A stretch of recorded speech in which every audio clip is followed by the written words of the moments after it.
taking yourself too seriously and eclipsing the actual story. You still have to keep that human perspective on. Having people feel empowered, interested and wanting to engage is a really interesting part of the equation. Getting that personal flavour mixed into the storytelling is part of the magic. Apply what I know, my experiences, my humanity.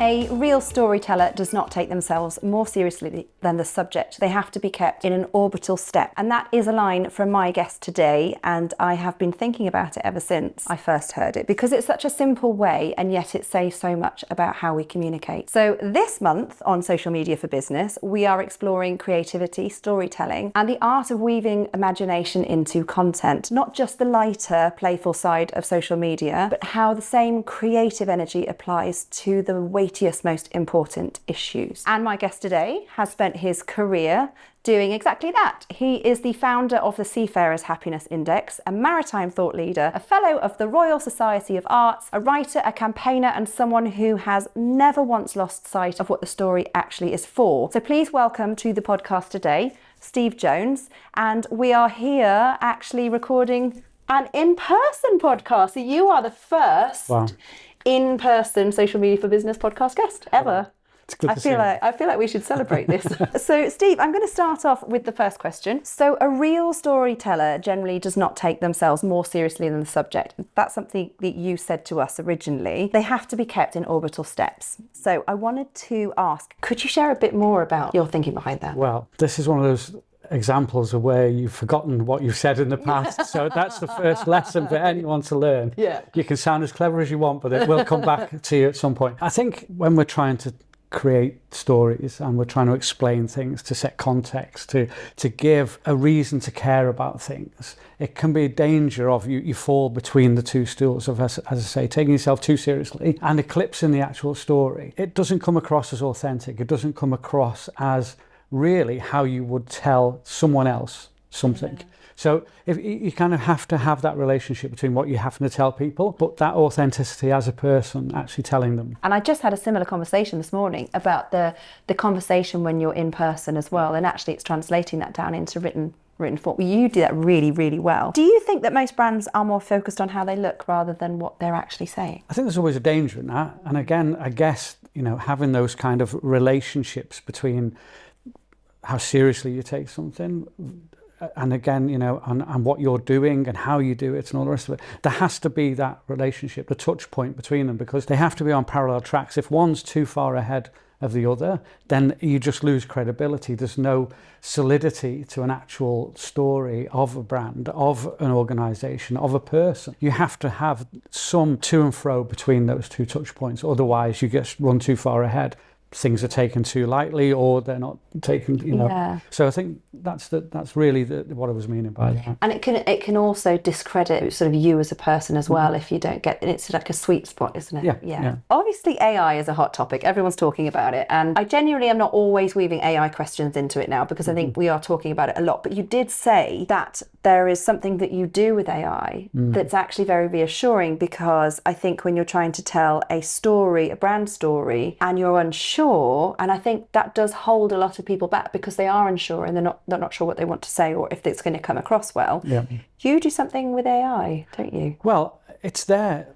It's a tool. It exists. I think, the danger of AI is where you absolutely hand everything over to it. Write me an article about XYZ. You will get, an article, but whether anyone would want to read it, whether they should read it, all of these things. But there are definite benefits to sense checking through an AI. Is this a good idea? Is this a terrible idea? Yeah. What do you think about this? Should I write about this? Absolutely do not write about that. Oh, okay, why? So, you kind of, it's there to be sense checked. I spend a lot of my time in splendid isolation when I'm writing. Yeah. So it's really important to have that trusted confidant that you can go to and say, I've been thinking about this. Oh, wow, that's interesting. Very good point. Have you thought about that? No, I haven't actually. Yeah. So together between you and your chosen AI friend, you can start to weave something very positive. Yeah. But, you have to be careful, because if you do allow it to run off, or you rely too heavily, or you're absolutely outsourcing every aspect, then you'll get the same slop, nonsense, whatever people want to term it, back. So it's there to be used, and absolutely wholeheartedly I would urge anyone to do that, because you get some really good stuff back. But equally, it can empower you to ask questions back. Say, well, really, why do you think that? Because I don't.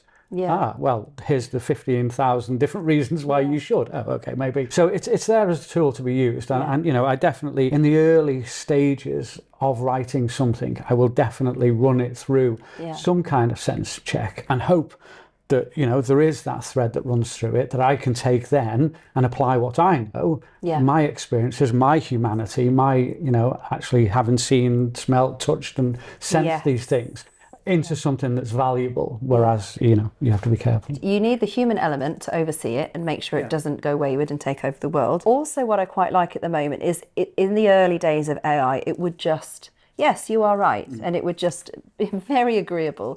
But actually, I've noticed there has been change in AI lately. I mean, I had an argument with Claude the other day about the colour of our logo. What I was also going to say was, actually, for me, curious minds, I think AI is quite good, because there are many people who want to ask a question of something, but they don't want to appear looking a fool. So actually now we've got the opportunity to have a conversation with something that isn't judging us. So I really like that to and fro, but you still have to keep that human perspective on it. You have to decide who is ultimately going to be the boss in that relationship. And if it's you, then that's, you know, keep that going. And if it's the AI, then good luck. It's time to maybe rethink that relationship. So I want to talk to you about the Seafarers Happiness Index, because you have just opened another one. We have indeed, So share a bit more about that. So the Seafarers Happiness Index, the clues are all in the name. We ask seafarers how they feel about life at sea and their experiences. That's been running for just over 10 years. Now, so there's a lot of data, a lot of insights. What we always felt, so I work in partnership with the Mr. Seafarers on that work, and it's been hugely valuable. I think we've really managed to get seafarers' experiences absolutely to the fore, and allowed people to have reference points as well to it. You know, everyone needs data, and then we're able to weave that data into the experiences as well. But it was also always the hope that we could have some kind of cross-check against the industry ashore as well. So we've just started the shore-based happiness index. So really trying to give some kind of context between, you know, not just having a number in isolation that seafarers are 7 out of 10 happy about whatever it might be.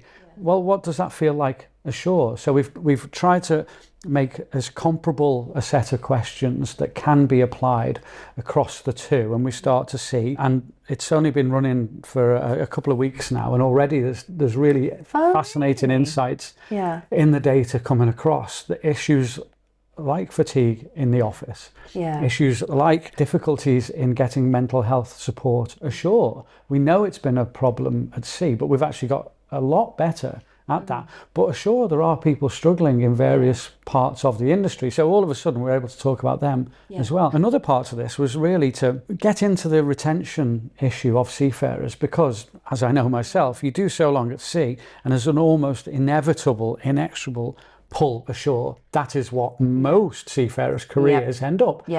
And the points at which people jump across to move ashore are getting earlier and earlier. Oh, really? Yeah. Okay. I mean, and that's been a trend over the past few decades. But in some ways, that's really because the grass is always greener. There's always the assumption that life is going to be better if I get this job. Sometimes you see it go back the other way as well, don't you? They go back to sea after But so really what we wanted to do as well is to see how former seafarers are coping in the workforce ashore. You know, and to have that honest, mature debate that actually it's not always the perfect step.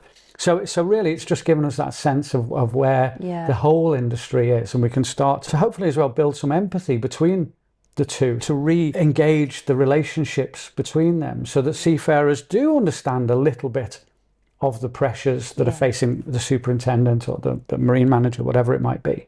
Not really to excuse any poor behaviour, but really to just help them understand and what they might expect to get back. And then comparatively ashore gives them a chance to understand, oh, well, I was asked similar questions and I felt this, and wow, the seafarers I deal with are thinking this. So really trying to from a storytelling sense, weave the narrative from both sides. Oh, I absolutely agree. And like you said, there's a lot of people in the land-based part of the industry that have previously worked from sea, but there's also, you need a benchmark, don't you? You know, you can do the Seafarers Happiness Index, you know, but with not having anything to compare it to is pretty difficult. And you know, I would stress using this, that everyone who works in the maritime industry ashore, it's there.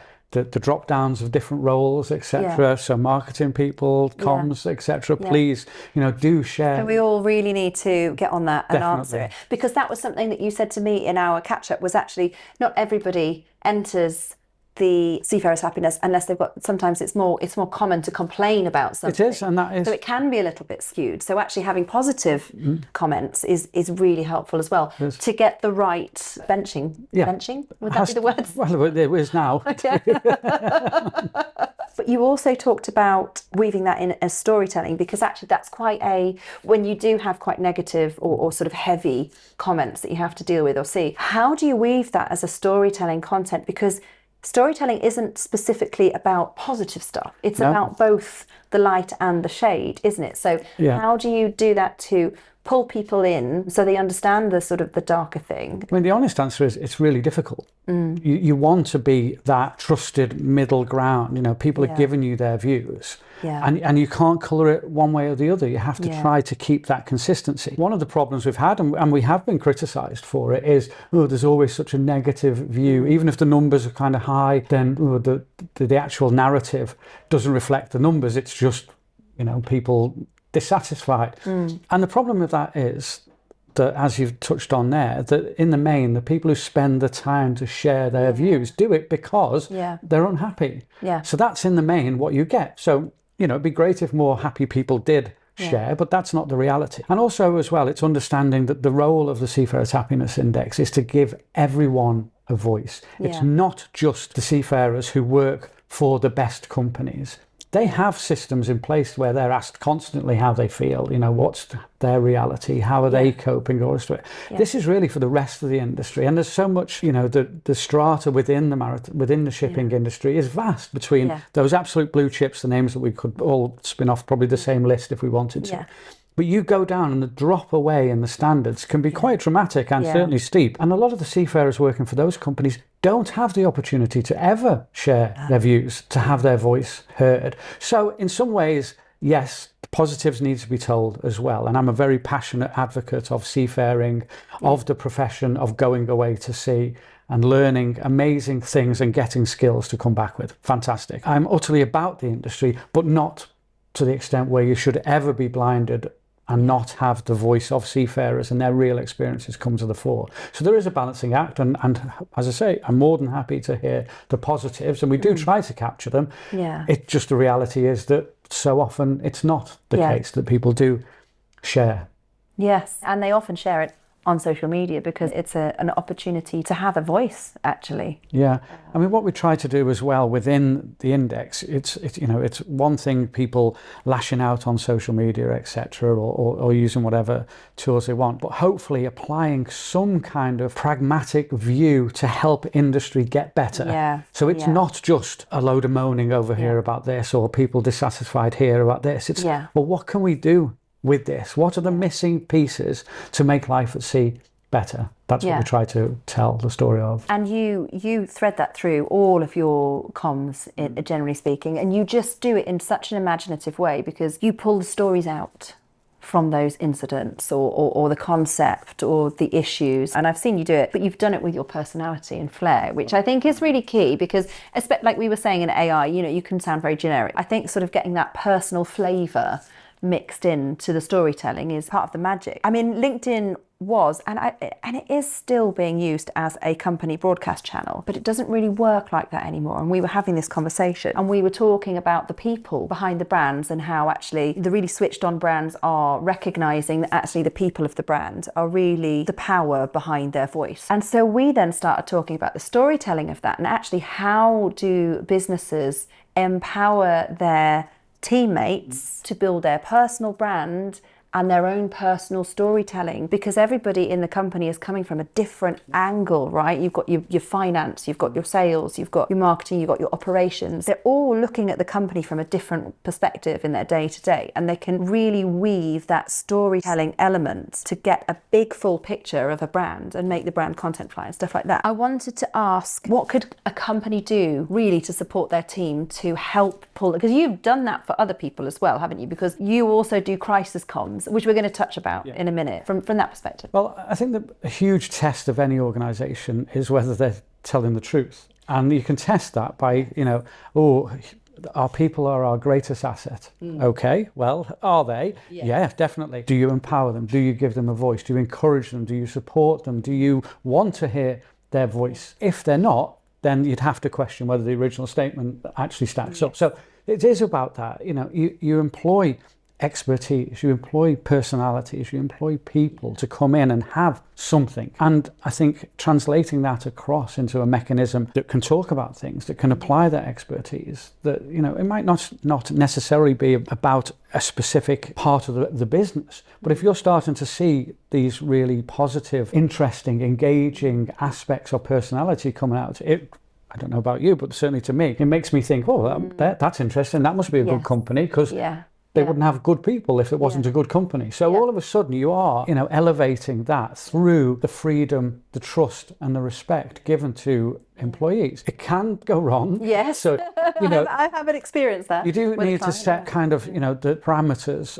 but trust is a big part of that. But an adult relationship is explaining what you expect, what you're willing to allow, and how that fits in. In doing that, trust the people to get on and have that personality. And obviously, if they're unsure, they can also invest in training. Innovate Social offers training, just as an FYI. But they can, and actually there are quite a few businesses who are now investing. They're switched on, they're investing in training to support their employees to become a bit more vocal, a bit more active, because some are scared of social media. It might be they've had a negative experience, or they've had training and people have been terrified into, you must not say the wrong thing about the brand, so therefore they just think, I'm not going to bother at all. But and it's a natural response to that, and we see that. But it is about, we have to accept as well that the vast majority of people on all social media, but particularly on LinkedIn, just watch and read. Yes. Don't ever really get involved in the debate or get seen. And that has its bonuses, I guess, in some ways, but equally having people feel empowered, interested and wanting to engage is a really interesting part of the equation. And what I do is in the training, I always explain, well, it's also really good for careers, because like you're saying, they're not being seen. And actually part of taking that risk of being seen is getting further on in their careers. We're going to go and have a look at when comms go wrong, because I just touched upon that, but you do crisis comms, don't you? I do indeed. And actually you were just talking about credibility and building up the credibility via the team, all sort of feeling positive and empowered to be able to talk about what they do and the topic and the problem that they're solving in their day-to-day. And I mentioned that some employees are scared, but actually some brands are scared, aren't they, to be visible still in this day on LinkedIn. And you said something very interesting about this, so I want you to talk a bit about that. I think really it comes down to perceived upside. What is the upside? Going back to that person deciding whether to or not post something on LinkedIn. Ultimately, the equation they're running through in their head is, what is the upside of this? If that outweighs everything else, fantastic. If it doesn't, and this is what we see a lot of times in companies, almost a kind of a crisis of confidence before even the crisis of the emergency or whatever it might be actually hits. So, what are you doing? How do you do it? Do you do it well enough? If you don't, then you've got bigger questions to answer than how your comms are going to be doing, because you've got to fundamentally look back and reflect on how you operate and what you do and where you do it, etc. So dealing with lots of companies, so I work on behalf of a leading classification society, going into their clients, working through either scenarios or actually just training or sitting down and just talking and trying to understand how their teams work, etc. and asking the questions, well, what how, where, who, when, all of those wonderful questions that have, stood us well for centuries. And you can see their faces changing. And equally, you can see them hearing what their colleagues say and them thinking, oh, wow, I never thought about that. Or, oh, of course they would want this or need this, or how are we going to do this? And so that's a hugely important part of it. But I think equally, it's set in the context of why you do what you do. Yeah. Particularly, I think there's an acceptance that shipping is difficult. It's very challenging to move a big ship with lots of stuff on it from A to B. Yeah. And I think maybe we don't talk about that enough. So we're not great at selling the successes. So when something goes wrong, and it will go wrong, things do go wrong, we're not really great at anticipating what people want of us. I don't really like terms like publics and stakeholders and all these other terms because everyone glazes over. But it's what do the people who see you think about you?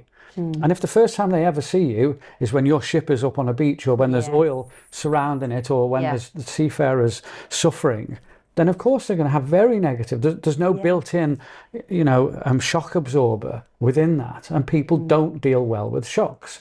And if they don't deal well with shocks, then your organisation is not going to deal well with the repercussions that come from that shock as well. So it is about anticipation. It is about understanding what you do, how you do it, what the world sees of you. And if they don't know you, then you have to accept that maybe they might should jump to the wrong conclusions. Exactly. When you were talking about this before, it was just really interesting so a crisis happens and you haven't been visible in your sort of day-to-day comms, and like you're saying, so they think, oh God, well, that's terrible. They must be seedy because they've been hiding in the shadows, and then something's gone wrong and shone a light on their seediness. But actually it might not be that at all, because like you're saying, it is a very dangerous game in maritime. So I really liked when you were saying the other day about actually building those, celebrating the successes, but sharing the raw experiences of running a shipping company is no bad feat. No, again, it's all about balance. It's about, understanding yourself, knowing what you do, how you do it, who you've got in your team doing it,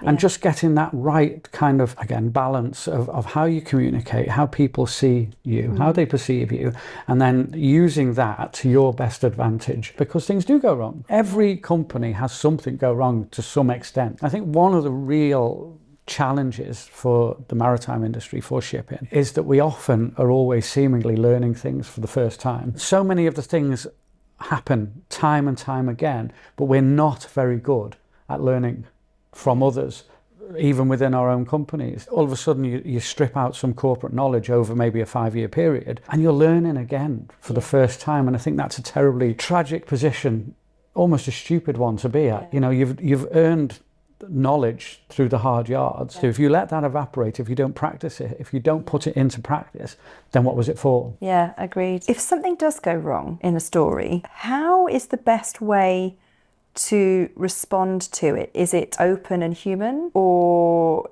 they'll only share good news and they'll hide? What would be your recommendation as a crisis comms expert, how you can maybe perhaps flip a negative to a positive in that situation? I think appreciation of the fact that you can always make a bad situation worse. Yes, yes, you can. So there's always that. So always being, upfront and honest with yourself, collectively, as a team, as an organisation, whatever. What are we going to do, and what would worse look like? So anything that's not going to take you in that direction, okay, so we're going to have to communicate because we're under pressure to communicate. So what does that look and feel like? Who's that through? Are we able to galvanise our supporters, people who respect us, our trade associations, our employees, or whatever, to rally to this cause? Obviously, it's very hard to set utterly fast rules in this because it depends what has happened, and as to the tone, obviously there's legal requirements as well, and you're folding all these things in to, almost think of it a bit like a Rubik's cube. You're moving all these parts, legals, insurance, the human side of it, where it's happened, what's happened, who's it happened to, and all of a sudden you're hopefully going to make the colour appear that gives you the opportunity to, if it's pushed back, now that's good, okay, how are we going to frame that? If it's to, as I say, use others to try to explain things a little bit more and give context. If it's to say sorry, I think sometimes sorry is the hardest word to say, and particularly, John says. Indeed, the lawyers maybe watching, or certainly in companies, have a very difficult time with that. But sometimes an apology is the only thing that's ever really going to move you forward. And, so being honest with yourselves, what has happened? How has it happened? How culpable are we? What, was that our fault? Do we need to hold our hands? Or do we need to explain that actually it's this and these things do happen, and, this is what we've put in place, and being able to show yourselves to be a really trusted partner. Things do go wrong. There was a terrible collision incident with one ship hitting another anchor, and the way that one company responded to that was absolutely incredible. Showed absolute leadership, dedication to the seafarers, dedication to the seriousness of what had happened. They swung into action to hold themselves up, like, this has happened. This is how we're fixing it. This is how we're fronting up. This is the mature adult approach to dealing with this situation. And I think in the longer term, it's absolutely won them the plaudits for dealing with that in the right way. So it can be done, but it's hard. And of course, it's even harder when you're absolutely in the midst of an emergency, which can then become a crisis. So that's not the time to learn, to practice, to really try and think, well, what would we do? What did we do in the past? What have our peers done, good or bad? How would we communicate in How would we communicate it? How would we tell the story? There's only so many things that go wrong when we kind of predict what they are, because that's what insurance is. So everyone knows really what the things are that can go wrong. So you have to think about them and you have to anticipate them, not just from an operational risk management perspective. Shipping is brilliant at that. We've been steadily getting better and better for centuries at the way we deal with safety, with security, with all of these things, but we're not great at anticipating what can go wrong and then dealing with this side of the equation. Yeah, that's interesting. So we have a lot of business owners that listen to the podcast, as well as a lot of marketing individuals as well, and that they're wanting to build a stronger brand story on their socials. What do you think, in a sort of short paragraph, would be the first thing that they should do? Ask difficult questions of yourself. Try and look at yourself through the eyes of an external. Ask externals. Go home and speak to friends who aren't in the industry. Go and test the water to see what they see. Sometimes the best thing to ever get a story, or certainly if you're trying to teach or train people, is talk to someone who doesn't understand any of it and see whether you can get it across easily, quickly, simply. Because if you can't, then you've got no chance. So all of a sudden you can have these very confident, sometimes even arrogant views of how a brand, how a business, how people within it are perceived. But until you actually stress test that with someone who has no vested interest, then it's very hard to get that pure, honest view. So I think that's a really good start point. Ask someone who doesn't care, and they go, I don't know, I've never heard of it. That seems a bit weird. I don't understand that. What's that? Asking the questions that allow you to see how the rest of the world does see you. Never heard of you. Right. So that means that if something goes wrong, people haven't heard of us. So what do we do? Or I remember that bad thing going wrong with you. Right, how do we deal with that? So ask honestly, kind of step out of sometimes that you kind of have that corporate armor, and being willing to strip that back slightly and open yourselves up to criticism or observation with a view then to doing something positive with it. Yeah, I love that. What is the single most common mistake that you see businesses make in how they communicate when things get hard? And you kind of just touched on this already. Well, I mean, I've got another example. One thing that always sends a shiver down my spine is when we're ever doing crisis management training or testing is, we outsource and it'll be our comms agency that deals with that. Okay. Tell me more. What does the contract say? When are they on duty? Are they doing your socials? Are they the ones put the post in that's going to humiliate you in about 2 hours time because you've set some kind of flippant, funny thing when you've got a fire or something? Who are these agencies? A lot of them are fantastic and absolutely use the skills, knowledge, and the relationships that they have. But ultimately, you cannot outsource a relationship. No. And that's what a lot of companies think you can. Well, I'll just use them. Yes, to a point.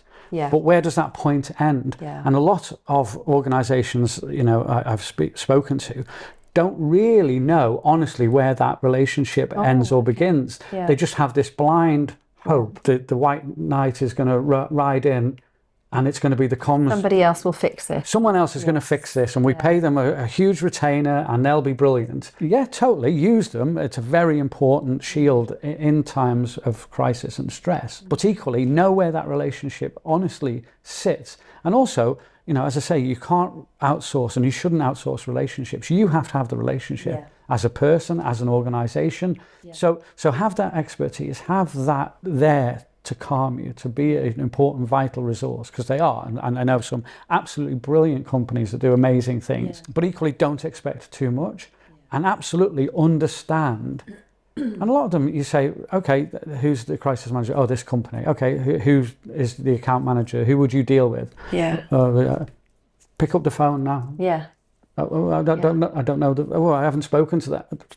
So when something terrible was happening, do you have a good enough ongoing relationship with them? Because if you haven't tested it, if you don't know them, if you haven't spoken to them, and across the board in their team, it's one thing, they might say a name and they are the person that they deal with, and it's fantastic. Yeah. What if they're on holiday? What if they're ill? Who's believed them? Do you know them? Have you spoken to them? No. Do they know what you do? Don't really know. Well, let's start testing that and seeing. So that's one area that can be done now. And whenever I go into companies, the first part I say is go and phone them.